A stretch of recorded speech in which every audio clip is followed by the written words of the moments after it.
Naniniwala ka ba na mga tao na bukas ang third eye ang tanging nakakakita at nakakaramdam sa mga multo? Sila nga lang ba ang may kakayahan na makaranas ng kababalaghan? Paano kung ang buhay na iyong mapuntahan na inakala mo na ligtas ka ay siya palang magiging lugar upang maranasan mo ang mga kababalaghan na hindi mo inakala na iyong mai-experience? Dear Papa Dudut, nangyari ang nakakatakot na karanasan kung ito noong 15 years old pa lamang ako. Matagal na yon pero hanggang ngayon ay tandang-tanda ko pa rin yon. Naikwento ko na rin po ito sa aking mga anak at dati ginagamit ko ang kwento ko para takutin sila kapag ayaw nilang sumunod sa akin. Itago mo na lamang ako sa pangalang Eliza. Sa province ako pinanganak at lumaki. Nakakamiss nga kasi na sobrang tagal na akong hindi nakakauwi sa probinsya namin. Wala na rin kasi kaming bahay doon at mga kamag-anak na pwede naming tuluyan. Kung ako ang papipiliin ay mas gusto ko ang buhay sa province, Papa Dudut. Simple, masaya at halos lahat ng tao ay kaibigan mo. Merong tulungan kapag may isang nangangailangan. Hindi na rin talaga mawawala sa isang lugar ang mga kwento ng kababalaghan. Noong mga bata pa kami kapag makulit kaming magkakapatid at hindi mapagsabihan ay palagi sa aming pinapanakot ni nanay na kukunin kami ng aswang o kaya ay tiktik.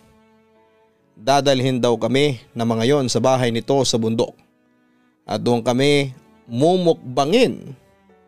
Siyempre noong bata pa lamang ako ay takot ako sa mga ganon. Nang medyo nagkaroon na ako ng isipan, ay unti-unti nang nawala ang takot ko at naisip ko na sinasabi lamang yun ng mga magulang namin para tumino kaming magkakapatid. 4 po pala kaming magkakapatid, Papa Dudut.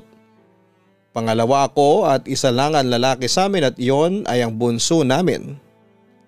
Ang nanay ko ay nasa bahay lamang at ang tatay ko naman ay kung ano-ano ang trabaho. Minsan karpentero siya, minsan naman ay kargador sa palengke at kung ano-ano pa. Sobrang sipag ng tatay ko, Papa Dudut. Sinisiguro niya na meron kaming makakain sa araw-araw at kung paano ay maibibigay niya ang iba pa naming pangangailangan. Bagay sila ni nanay na magaling mag-budget. Kapag nga binabalikan ko ang buhay namin dati, ay hindi ko mapigilang humanga sa nanay ko. Kung paano niya napagkakasya sa isang araw ang maliit na sahod ni tatay sa aming lahat. Kahit na hindi kami mayaman noon ay masaya pa rin ako sa buhay namin, Papa Dudut. Pero syempre nangangarap pa rin ako na sana'y dumating yung time na maibalik ko sa parents ko ang ginagawa nila para sa aming magkakapatid. Malapit sa paanan ng bundok ang aming bahay. Gawa yun sa plywood, kahoy at ang bubong namin ay yero. Isa lang ang kwarto namin at lahat kami ay doon natutulog. Kabarangay namin ang aming lola na nanay ng nanay ko. Kasama niya sa bahay ang tita ko na walang asawa. May kaya sa buhay ang pamilya ng nanay ko at bata pa lamang ako ay aware na ako na tutol sina lola na si tatay ang napangasawa ng nanay ko. Mahirap daw kasi si tatay at walang magiging magandang buhay si nanay dito. Kaya medyo hindi kami naging close sa lola namin before, Papa Dudut. Ang tingin namin sa kanya ay masungit at strikta. Kapag dumadalaw kami sa bahay nila ay palagi siyang nakasimangot lalo na kay tatay. Nasanay na kami sa ganong treatment ni lola. Kahit 4 na ang anak ni nanay at tatay ay parabang hindi pa rin niya tanggap na mag-asawa na sila. Kaya kahit meron kaming problema lalo na financially, never na lumapit si nanay kay lola para humingi ng tulong. Taon-taon ay binabagyo ang aming lugar. May mga pagkakataon na kapag sobrang lakas ay sa bahay ng kaibigan ni nanay kami nagpupunta. Malayo kasi yon sa paanan ng bundok at matibay ang bahay niya. Si Ate Rona yon ang pangalan niya, Papa Dudut. Welcome naman kami palagi sa bahay ni Ate Rona sa tuwing may malakas na bagyo. Kung hindi ako nagkakamali ng pagkakatanda ko ay magkaibigan sina nanay at ate Rona simula pagkabata kaya talagang close silang dalawa. Ninang pa nga siya ng bunso kong kapatid. Isa sa malakas na bagyong dumaan sa lugar namin na hindi ko makakalimutan ay ang bagyong Rosing. Nang mapanood namin sa balita na magiging malakas ang bagyong yon ay nagkaroon na kaagad kami ng takot. Kaya bago pa tuluyang maglandfall ang bagyo sa lugar namin ay inutusan na kami ni nanay na maghanda sa paglikas at pagpunta sa bahay ni ate Rona. Itinaas na namin ang ibang gamit na hindi namin madadala. Sobrang lakas na nga ng hangin at ulan nang magpunta kami sa bahay ni ate Rona. Lahat kami nandoon at narinig ko sa usapan ni nanay at ate Rona na baka raw magkaroon ng landslide kaya maganda na umalis na kami sa bahay namin. Marami raw kasi ang nagpuputol ng puno sa bundok namin kaya humihina na ang kapit ng lupa. Sobra akong natakot sa mga narinig ko, Papa Dudut. May mga napapanood kasi ako sa TV na lugar na nagkaroon ng landslide. May mga tao na nalibing ng buhay at hindi na kinayang makuha ang katawan nila sa ilalim ng lupa. Kaya naisip ko na posible yung mangyari sa amin ay talagang natatakot ako. Kasagsagan na ng lakas ng bagyo, sumisipol na ang hangin sa sobrang lakas. Pati ang tubig bahay mataas na rin. Gusto pa nga sanang umalis ni tatay para tignan ang bahay namin. Nag-away pa sila ni nanay kasi sobrang kulit ni tatay. Mabuti na lang at nakumbinsi siya ni na ate Rona na huwag nang umalis. Ang bahay kung sakaling masira ay pwede pang itayo pero ang buhay kapag nawala na ay hindi na pwedeng ibalik. Ang sabi ng asawa ni ate Rona. Nag-aalala lang kasi ako sa bahay namin. Yun lang ang meron kami. Kinakabahan na sabi ni tatay. Gabi noon na talagang nakakatakot. Naging mabilis ang pagtaas ng tubig. Feeling ko ay hindi kakayanin ng bahay ni ate Rona ang lakas ng bagyong yon, Papa Dudut. Nandun na kami sa loob ng kisame ng bahay ni ate Rona at sama-sama kaming nagdarasal. Nakaupo kaming lahat kasi hindi kami pwedeng tumayo dahil hindi naman mataas yung pagitan ng kisame at bubong. Takot na takot kaming lahat ng sandaling yon, Papa Dudut. Kapag kasi inabot na ng baha yung kisame ay hindi na namin alam kung ano ang mangyayari sa aming lahat. Kapag lumakas ang bugso ng hangin ay gusto ko nang umiyak kasi pakiramdam ko ay lilipad na yung bubong ng bahay ni ate Rona. Sa awa ng Diyos ay nakasurvive kaming lahat ng gabing yon.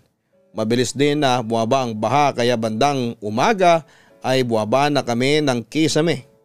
Nagstay muna kami sa bahay ni ate Rona kasi sobrang kalat pa sa labas. Ang daming nakatumbang puno at mga gamit na inanod ng baha noong nakaraang gabi. May mga yero din na nagkalat kaya hindi pa safe ang maglakad para sa mga kagaya naming bata. Si tatay lang ang umalis para tingnan ang bahay namin kung ano na ang nangyari. Si nanay ay hindi na sumama sa kanya kasi tumulong kami sa paglilinis ng bahay ni ate Rona. Alam ko na ang delusional ko sa part na umaasa ako na nakatayo pa rin ang bahay namin sa kabila ng lakas ng bagyong dumaan. Tama naman kasi si tatay na yun lang ang meron kami at hindi namin alam kung saan kami pupulutin kapag nawala na yon sa amin. After ng ilang minuto ay bumalik na si tatay. Alam ko na kaagad ang sasabihin niya nang makita ko na namumugto ang kanyang mga mata. Gibang-giba ang bahay natin, yung bubong ay wala na. Naluluhang balita ni tatay sa amin. Kaya pa nating itayo yun. May mamimigay naman siguro ng yero at mga plywood, ang sabi pa ni nanay. Pwede naman na dito muna kayo sa bahay habang hindi pa naitatayo ulit ang bahay ninyo. Walang problema yun sa amin, ang sabi ni ate Rona. Tinanggihan ni nanay ang offer ni ate Rona, Papa Dudut. Ang sabi ni nanay ay nakakahiya na kina ate Rona kasi sobrang laki na ng naitulong nila sa amin lalo na noong kasagsagan ng bagyo. May nakapagsabi kasi kay nanay na ginawang evacuation center yung school namin at doon daw muna kami. Kinabukasan ay sa evacuation center na kami nagstay. Mahirap doon kasi siksikan kami sa isang classroom. Sobrang malamok at malamig sa gabi. Hirap din kami sa pagkain. Umasa lamang kami sa mga namimigay ng relief goods at mga nagpapa-feeding program. Hindi ko na rin alam noong panahong yon kung makakabangon ba ulit kami at makakabalik kami sa dati naming buhay. Sa pangatlong araw namin sa evacuation center ay pinuntahan kami roon ni tita na kapatid ni nanay. Nalaman daw kasi ni lola namin na nasa evacuation center kami at nag-decide si lola na doon muna kami sa bahay nila habang hindi pa naitatayo ang bahay namin. Pumayag agad si nanay pero tumutol pa si tatay.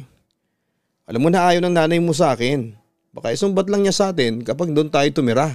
Ang sabi pa ni tatay. Wala na tayong pagpipilian. Hindi ko kayang magtiis na nandito tayo sa evacuation center.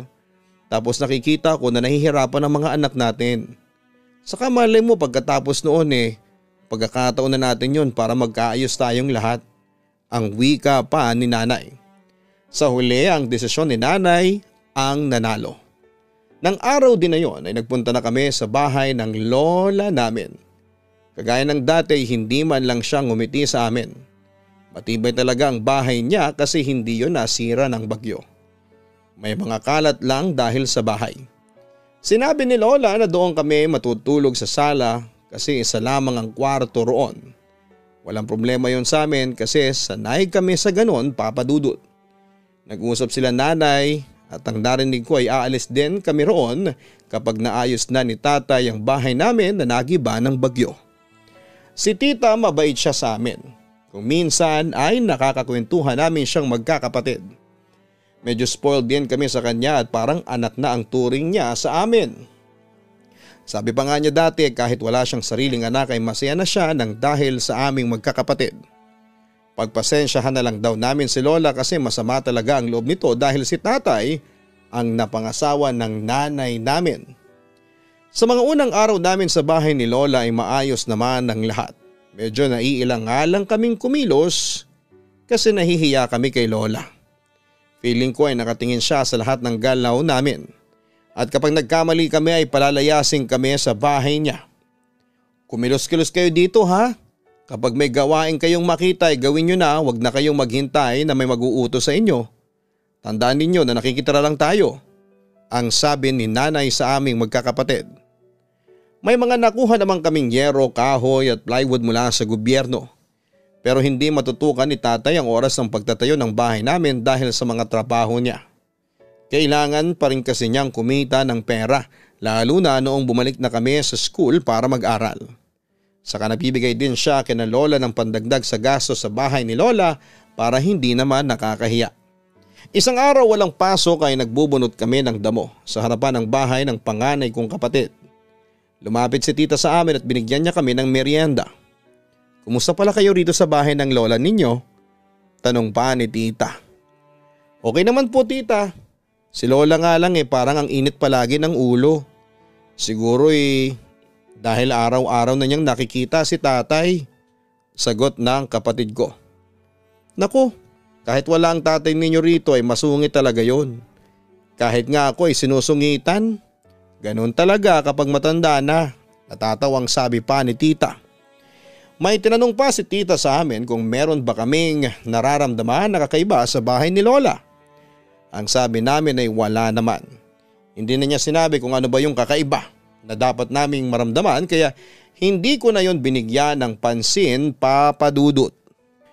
Makalipas nga ang isang linggo namin sa bahay ni lola ay doon na nagsimula ang mga kababalaghan na naranasan namin doon, Papa Dudut. Sa una ay mild na pagpaparamdam lamang yon. Yung mga parang naglalakad sa loob ng bahay kahit na walang ibang tao. Kung minsan kapag naguhugas ako ng mga pinggan sa likod ng bahay sa gabi ay meron akong naririnig na sumisit-sit sa akin. Akala ko pa nga noong una ay tinatakot ako ng kapatid ko. Sa labas kasi ng bahay ang hugasan ng mga pinagkainan at doon din kami naglalaba. Nag-away pa nga kami ng pangatlo kong kapatid kasi pinagbibintangan ko siya na tinatakot ako. Siya kasi ang mahilig manakot sa amin at nagsabunutan pa talaga kaming magkapatid kaya napagalitan kami ni lola. Hindi ko kayo tinanggap dito sa bahay para mag-away kayo ha. Kung mag-aaway kayo ay magtigisa kayo ng kutsilyo at doon kayo sa labas. Matira sa inyo ang matibay, sigaw ni lola sa amin. Simula nang magalit sa amin si lola nang ganoon ay hindi na kami nag-away na magkapatid. Natatakot kasi kami na mapaalis kami. Hindi pa rin kasi gawa ang bahay namin noon. Panay kasi ang tanggap ni tatay ng trabaho kaya hindi siya nagkakaroon ng mahabang oras para magawa ang bahay namin. Saka kailangan niya rin kasi ng pera para sa pambili ng kulang na materyales at pambayad sa taong kukunin niya na katulong sa paggawa ng bahay namin kaya nag-ipon talaga sila ni nanay. Isang araw ay kinausap ako ni tita tungkol sa naging pag-aaway namin ng kapatid ko. Sinabi niya sa akin na ayaw talaga ni lola ang nag-aaway. Saka hindi raw dapat kami nag-aaway kasi magkapatid kami. Kami daw dapat ang magkakampi sa lahat ng bagay. Oo nga pala, narinig ko na ang sabi mo ay merong sumisitsit sa iyo sa likod ng bahay sa gabi. Totoo ba yon? Tanong ni tita sa akin. Totoo po yun tita, minsan ay wala, minsan ay meron. Sagot ko. Nagpaparamdam na rin pala sa inyo. Pero naniniwala ko sa iyo Elisa. Meron talagang nakatira sa bahay na ito na hindi natin nakikita. Pabulong na sabi pa ni tita. Hindi mga nakikita? Mga multo? Kinikilabutan kong tanong. Ewan, hindi ko rin alam. Pwedeng multo, pwedeng kapre, tikbalang o maligno. Hindi ko masabi kasi hindi ko pa sila nakikita. Puro pagpaparamdam lang. Tugon pa ni tita. Naging interesado ako sa mga sinabi ni tita kaya naman napasarap ang kwentuhan namin tungkol sa mga sinasabi niya na nakatira sa bahay ni lola na hindi nakikita. Kinuwento niya sa akin ang mga experience niya roon. Matagal na raw na merong kababalaghan sa bahay na yon, Papa Dudut. Bata pa lamang daw siya ay may mga kakaiba nang nangyayari doon. Maraming beses pa raw na merong nagpaparamdam sa kanya. Pero dahil sa doon siya lumaki sa bahay na yon ay wala na yon sa kanya at sanay na raw siya. Kahit nga raw si nanay at si lola ay alam ang tungkol sa bagay na yon, Papa Dudut. Tinanong ko si tita kung bakit may nakatirang hindi nakikita sa bahay ni lola at hindi niya raw alam ang totoong sagot. Pero meron siyang theory na baka daw sa pinagtayuan ng lupa ng bahay ni lola ay merong nakatira ng una. Siguro daw sa nauna ito ay hindi pa rin ito umalis kahit na meron ng nakatayong bahay doon. Nakakatakot pala dito tita. Sana maayos na ang bahay namin kasi baka magpakita sa amin yung nakatira dito. Takot pa naman ako sa mga ganun, ang sabi ko. Dapat pala hindi ko na lang sinabi sa iyo. Matatakotin ka pala. Akala ko kasi matapang ka, ang natatawang sabi pa ni tita. Hindi naman yun magpapakita sa iyo. Bata pa ako, nandito pero kahit na isang beses ay hindi ko pa siya nakita. Puro pagpaparamdam lang. Saka hindi siya nananakit. Kaya wala kang dapat na ikatakot. Dedmahin mo kapag nagparamdam sa iyo, dugtong pa ni tita. Nakakapagsisi na nalaman ko kung ano ang meron sa bahay ni lola. Mas lalong nakakatakot kasi kapag natutulog kami ay nasa gilid ako. Nagsabi ako sa kapatid ko na nasa gitna ang pwesto kapag natutulog kami, napalit kami ng pwesto. Pero ayaw niya. Hindi siya pumayag. Hindi ko na siya pinilit kasi baka mag-away ulit kami at sure ako na mapapagalitan na naman kami ni lola. Iniiwasan ko na kasi na mag-away kaming magkakapatid kasi napagsabihan na rin kami ni nanay at tatay dahil dapat daw na sumunod kami sa mga sinasabi ni lola kasi nakikitira lamang kami roon. Wala raw kami sa sarili naming bahay. Naintindihan ko naman kung bakit kailangan naming sumunod kay lola. Alam ko rin na kahit sino naman na lola at lolo ay hindi matutuwa kapag nakikita niya nag-aaway ang kanyang mga apo. Sa mahigit na isang linggo namin doon ay hindi ko masyadong nakikita na kinakausap ni lola si tatay. Pero si tatay ay pilit na kinakausap si lola kaya lang kapag ganoon ay umiiwas palagi si lola. Ramdam ko na talagang hindi gusto ni lola si tatay para kay nanay. Dahil pala sa mga kwento sa akin ng tita namin ay naging paranoid ako kapag nandun ako sa bahay na yon, Papa Dudut. Lalo na kapag naliligo ako sa banyo kahit na umaga. Kapag nagbubuhos ako ng tubig at nagsasabon ng muka ay binibilisan ko. Feeling ko kasi kapag pumipigat ako ay merong nakamasid sa akin. Tuwing gabi hindi na ako tumitingin sa salamin. Na-imagine ko kasi yung mga horror movies na may nakikitang multo at kung anong nakakatakot sa salamin. Kapag naman naguhugas ako ng pinagkainan sa gabi ay nagpapasama ako sa bunso kong kapatid. Inuuto ko na lamang siya. Napapasalubungan ko siya ng kung ano mula sa eskwelahan at pumapayag siya at lagi niya akong sinasamahan kaya kahit papaano ay nababawasan ang takot ko. Isang buwan pa ang lumipas pero nandun pa rin kami sa bahay ni Lola. May naiipon naman sina tatay pero biglang nagkakasakit ang bunso naming kapatid at kinakailangan siyang dalhin sa ospital. Na-confine siya roon kaya madalas ay nagbabantay sina nanay at tatay sa ospital. Nagamit nila yung perang nakalaan sana sa pagpapagawa namin ng bahay para sa kapatid naming bunso. Imbes na magagawa ng bahay namin na nagiba na ng bagyo papadudot ay nauudlot pa yon. Inaasahan ko na rin na mas matatagalan kami sa bahay ni Lola. Naintindihan ni Lola ang sitwasyon namin at sabi niya ay pwede kaming manatili sa bahay niya hanggang sa maitayo ni tatay ang aming bahay. Wala naman daw gustong magkasakit ang kapatid ko. Nakita ko rin na kahit nagalit si Lola kina tatay at nanay ay mahal niya pa rin ang mga ito. Si Lola na kasi mismo ang lumapit sa mga magulang ko para mag-offer ng tulong financially kasi pinoproblema ni na tatay ang perang pambayad sa ospital at mga gamot. Kulang na kulang kasi yung perang meron kami ng time na yon papadudot. Sabi pa ni Lola, hindi yung tulong kina nanay at tatay kundi para yon sa kapatid ko. Apo niya raw yon at hindi niya ito pwedeng pabayaan. Sa kabila ng pagiging masungit ni Lola ay mahal niya kaming mga apo niya. Yun ang bagay na ikinakatuwa ko talaga.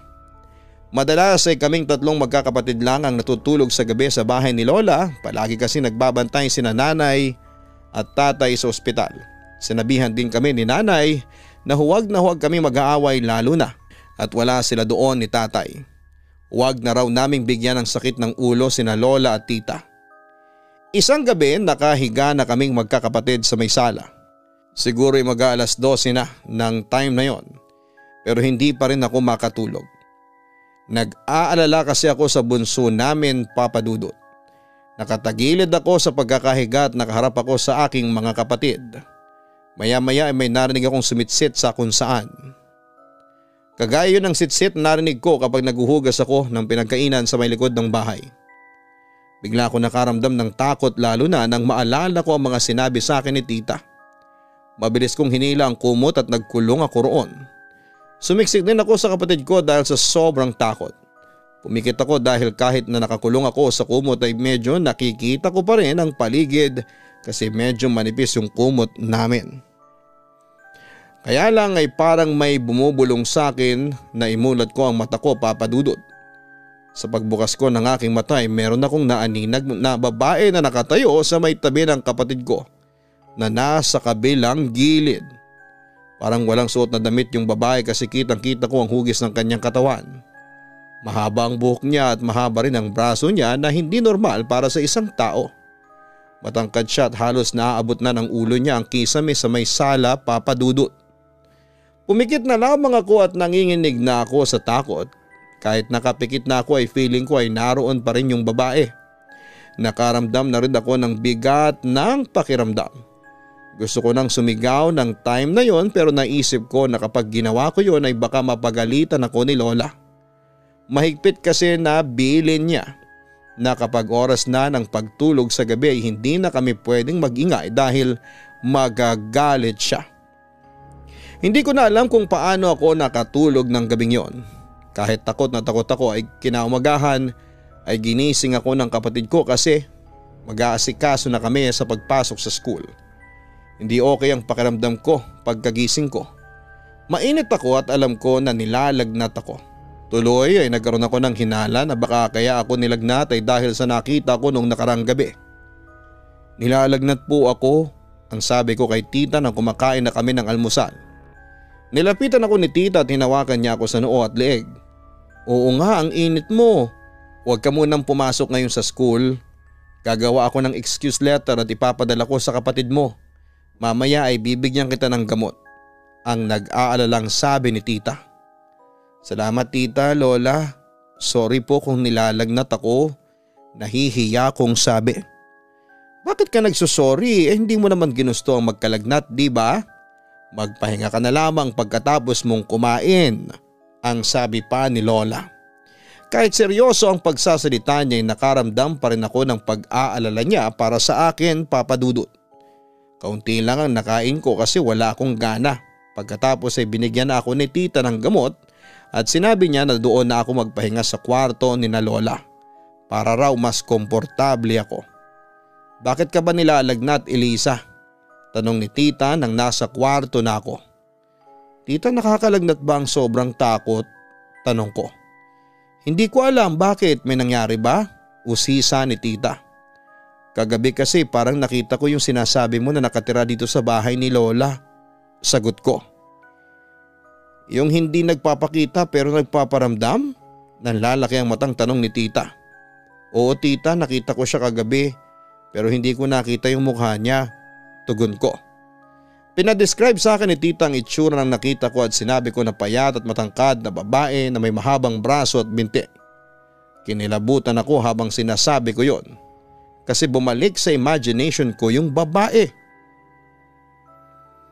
Hindi rin makapaniwala si tita na sa tagal na niyang nakatira sa bahay na yon ay hindi man lang yon nagpakita sa kanya. Sa akin pa raw talaga unang nagpakita. Kahit daw kasi sina Lola ay hindi pa nakikita ang nilalang na yon. Mas lalo ako natakot kasi baka hindi pa yon ang huling beses na makikita ko ang nilalang na yon. Kung pwede nga lang na bumalik na ako sa bahay namin ay ginawa ko na. Kaya lang ay hindi pa pwede dahil hindi pa yon naumpisahan ni tatay na ayusin. Kaya wala na akong choice kundi ang manatili sa bahay ni Lola at umasa na wag na magpakita sa akin ang babaeng yon. Pinayuhan din ako ni tita na ugaliin ang pagdarasal. Mabisa raw na pangtaboy ng masasamang espiritu at elemento ang pagdarasal at wag ko raw ipakita na natatakot ako. Hanggang kaya kong deadmahin ay deadmahin ko na lang daw. Para sa akin ay mahirap gawin yung sinabi ni tita na deadmahin ko na lamang kapag may nagpakita ulit sa akin. Mahirap yon lalo na sa kagaya kong matatakotin sa mga ganong bagay. Hindi ko alam kung ano ang reason kung bakit sa dami ng taong nakatira sa bahay ni Lola ay sa akin pa talaga siya nagpakita, Papa Dudut. Meron bang special sa akin o baka hindi lang ako aware na bukas pala ang third eye ko.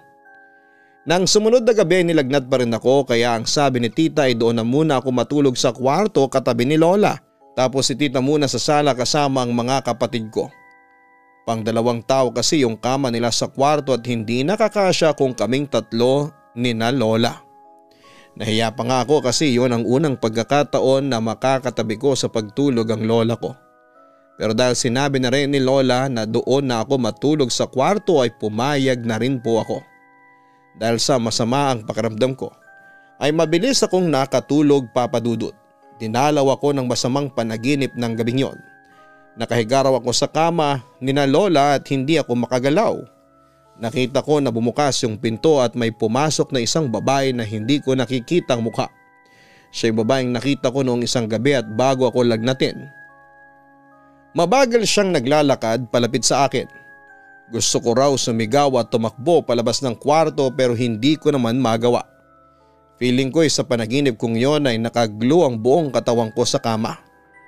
Nasa tabi ko na ang babae ay pumunta siya sa ibabaw ko at sinakal niya ako.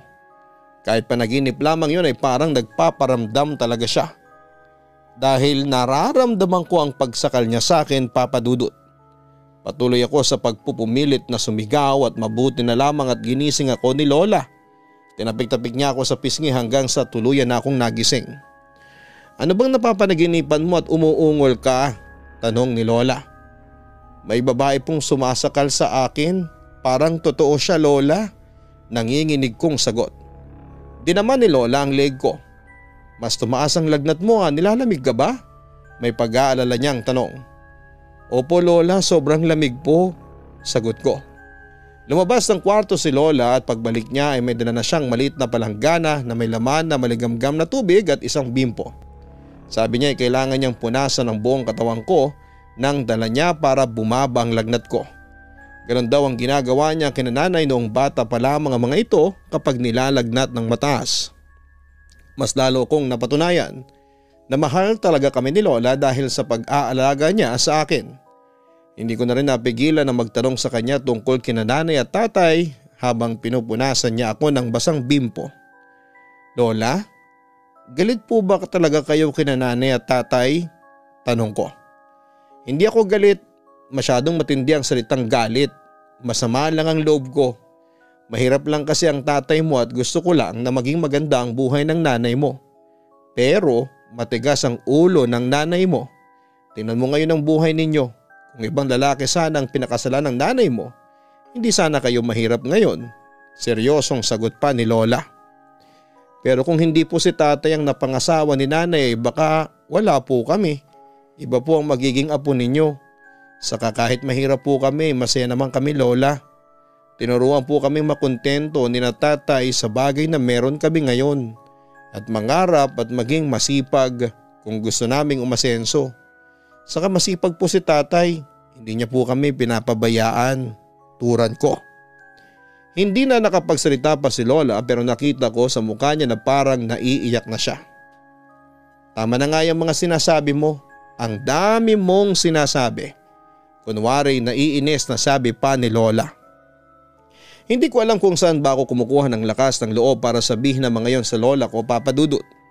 Siguro gusto ko lamang mabago ang tingin niya sa tatay ko na walang pangarap sa buhay at hindi nagsisikap. Si tatay kasi ang kilala kong tao na sobrang sipag. Lahat ng pwedeng pagkakitaan basta marangal at legal ay ginagawa niya. Hindi siya nakokontento sa isang trabaho lamang. Hindi niya hinahayaan na magutom kaming magkakapatid. Hiniling ko ng sandaling yon na sana'y maliwanagan ang isipan ng lola ko sa aking mga sinabi. Sana'y maisipan niyang bigyan ng chance si tatay. Napatunayan ang sarili nito at malaman din ni Lola na hindi nagkamali si nanay na si tatay ang pinakasalan niya. Pagkatapos akong punasan ni Lola ay humiga na kaming dalawa. Naging magandang result ng ginawa ni Lola kasi guminhawa ang pakiramdam ko kaagad-agad. Nagpasalamat ako sa kanya. Lola, sinabi nga pala sa akin ni tita na merong nakatira dito sa bahay mo na hindi nakikita. Nagpaparamdam na rin ba siya sa inyo? Tanong ko sa kanya kasi nawala na ang antok ko noon. Totoo yun, maraming beses ko na siyang naramdaman pero hindi siya nagpapakita. Bakit?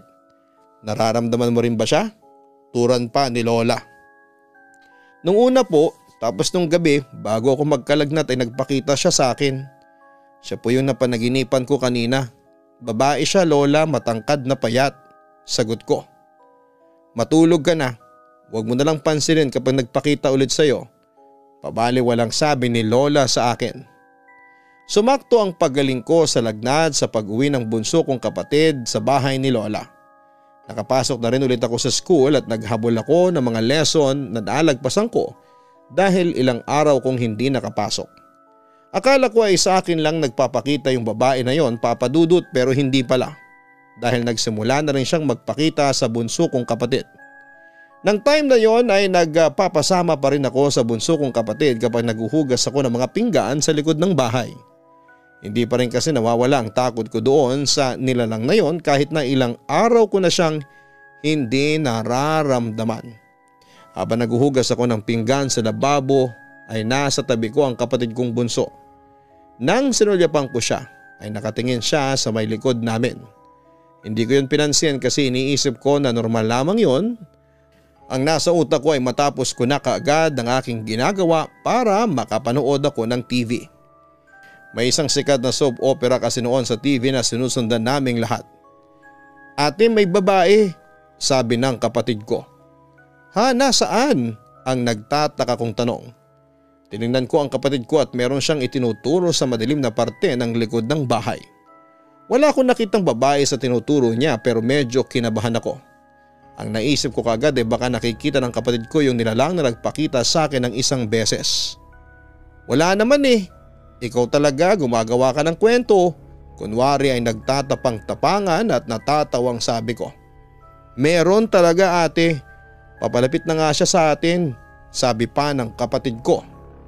Sa sinabing yun ng bunso kong kapatid ay tuluyan na akong natakot. Bigla na rin nag-iba ang pakiramdam ko ng sandaling yon. Feeling ko ay merong tao sa aming likuran kaya hindi ko na tinapos ang ginagawa ko at binuhat ko na ang bunso kong kapatid at pumasok na kami sa loob ng bahay. Tapos ka na kaagad sa mga hinuhugasan mo? Tanong ni nanay sa akin. Hindi pa po, natakot na po kasi ako. Ang sabi ko at ikinuwento ko sa kanila na merong nakikitang babae sa likod ng bahay ang bunso namin. Naniniwala ka na naman sa kapatid mo. Ganyan talaga kapag bata. Kung ano-ano ang nakikita kahit na hindi totoo. Bumalik ka na roon at tapusin mo na ang paghuhugas mo ng mga pinagkainan. Utos ni nanay sa akin. Kahit natatakot ako ay wala na akong nagawa kundi ang bumalik sa likod ng bahay. Narinig pala ni tita ang sinabi ko kaya siya na ang sumama sa akin at tinulungan niya akong tapusin ang aking ginagawa doon. Sabi pa ni tita ay madalas din daw niyang maramdaman yung nilalang na yon sa parting yon ng bahay ni Lola. Sino kaya yun tita? Bakit ba siya nandito? Tanong ko. Hindi ba sabi ko sa iyo ay walang nakakaalam? Hindi na rin namin inalam pa yun. Okay na kami na hindi namin siya nakilala dahil hindi naman siya nananakit. Siguro nagpaparamdam siya kasi gusto niyang ipaalam sa mga tao na nandito pa rin siya. Tugon ni tita. Sana'y umalis na siya rito tita. Baka kasi kung anong masama ang gawin niya sa atin. Wika ko. Ang sabi sa akin ni nanay, swerte raw yung nilalang na yon sa bahay niya. Simula raw kasi nang magparamdam yon ay naging maayos na ang buhay namin. Hindi na nawala ng trabaho si tatay at unti-unti na kami nakaahon sa kahirapan. Sambit pa ni tita. Napaisip ako kung posible nga ba na mga ganong klase ng nilalang ay totoo na nagdadala ng swerte sa buhay ng tao o sa isang pamilya. Sa isip ko ay humiling ako na sana ay meron din ganon sa bahay namin kapag naitayo na yon at baka swertihin din kami sa buhay Papa Dudut. Lumipas pa ang ilang buwan at nakaipon na ulit ng pera sina nanay at tatay para sa pagpapaayos ng nagiba naming bahay. Paunti-unti ay naitayo yon ni tatay at ng 2 taon na kinuha niya para maging katulong niya. Makalipas lang ang ilang buwan ay nakatayo na ulit ang aming bahay kaya nakalipat na ulit kami roon. Narinig ko na nag-uusap sina nanay at tatay. Masayang ikinuwento ni tatay kay nanay na mukhang tanggap na raw siya ni Lola. Bago raw kasi kami umalis ay kinausap ni Lola si tatay at ang sabi ni Lola ay wala na raw itong magagawa kasi may mga anak na sila ni nanay. Basta wag lang daw sasaktan ni tatay si nanay at magpatuloy daw si tatay sa pagsusumikap sa kanyang buhay para makaahon kami sa kahirapan. Nakakatuwa na nagkaroon ng magandang bungang halos 1 taon na pagtira namin sa bahay ni Lola kahit nakakatakot doon, Papa Dudut. Ang akala ko kapag nakaalis na kami sa bahay ni Lola ay hindi ko na mararamdaman o makikita yung babae. Pero bigla ko siyang nakita sa bahay namin. Pagpasok ko sa bahay mula sa school ay may nakita akong babaeng matangkad na mabilis na naglakad tapos ay biglang nawala. Noong ko nga na-realize na sumunod siya sa amin at nandun na siya sa bahay namin. Pero simula nang nakita ko siya ay nakakatuwa na naging sunod-sunod ang swerte namin. May mga nag-offer ng magandang trabaho kay tatay na mataas ang sahod. Nakuhang scholar sa college ang panganay kong kapatid, full scholarship yon at may allowance pa. Doon ko na naintindihan ang sinasabi sa akin ni tita na hindi ko dapat katakutan yung babae na yon dahil may swerte talaga siyang dala. Unti-unti ay naging mas okay ang buhay namin, Papa Dudut. Napagawa namin ang aming bahay at pinatibay yon ng tatay ko at pinalagyan ng 2nd floor para sa tuwing babagyo ay hindi na namin kailangang makisilong sa ibang bahay. Naging magkasundo na rin sina Lola at tatay, kinalimutan na nila ang tampuhan at hindi nila pagkakaintindihan. Wala na kami sa bahay na yon ngayon, Papa Dudut, pinagbenta na namin yon pati na ang lupa. Hindi ko na rin alam kung nandun pa yung babae. Kasi simula nang umalis kami sa bahay namin ay hindi ko na ulit siya naramdaman o nakita pa. Lubos na gumagalang, Elisa. Walang mali sa isang magulang na ang tanging hangad ay ang kabutihan ng kanyang mga anak. Magiging mali lamang ito kung dinidiktahan mo na sa kung sino ang dapat niyang mahalin. Tandaan natin ang puso ay hindi nasasabihan kung kanino ito titibok. Ang isang magulang ay nandyan upang gabayan ang kanyang mga anak at hindi para gawin itong isang robot na susunod sa kung anuman ang iyong sasabihin. Hindi naman sa lahat ng pagkakataon ay tama palagi ang magulang. Hayaan nating matutong mag-decide ang ating mga anak at kung sakali man na magkamali ang isang anak ay tulungan natin silang makabangon. Tunay na panahon at oras ang lunas sa lahat ng hindi pagkakaunawaan. May mga taong nagkakaroon ng hindi pagkakaunawaan at sa paglipas ng panahon ay nagagawa nilang patawarin at tanggapin ang isa't isa. May mga bagay na hindi dapat natin pinipilit at hayaan na lamang ng oras ang siyang makapaghilom sa ating mga sugat. Hanggang sa muli, ako po ang inyong si Papa Dudut. Huwag kalimutan na mag-like, share and subscribe. Nakapag-subscribe na ba kayo sa Papa Dudut Vlogs? At sa isa ko pang channel, ang Kaistorya YouTube channel. Sana po ay suportahan nyo din. Maraming salamat po sa inyong lahat. Ang buhay ay mahiwaga, laging may lungkot at saya. Sa Papa Dudut Stories, laging may karamay ka.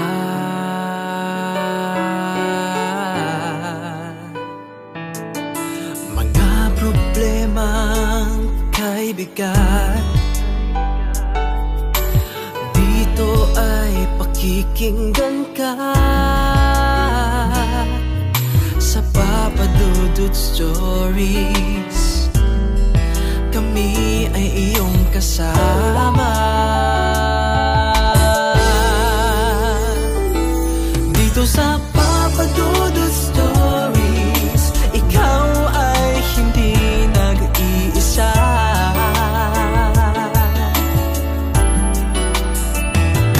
Dito sa Papa Dudut Stories, may nagmamahal sa'yo.